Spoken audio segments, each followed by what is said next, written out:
Ang mapapanood mo ay ang nostalgic listahan ng iyong buhay estudyante noon. Tara, sulyapin natin mo 11. 12. Sa pagsusulat ng noisy, merong politika rin yan, di ba? Kapag friend mo ang natoka sa blackboard, alam mong protektado ka.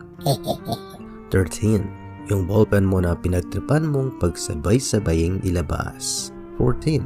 Pinanggigilan mo ang lapis o kaya tong takip ng ballpen.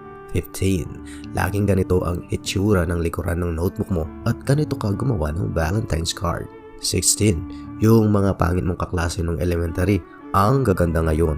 Pero yung crush na crush mo noon, no comment ka na ngayon. 17. Nag-project pa tayo ng tayo ng kalabaw para gawing pataba para sa mga halamang gulayan sa school.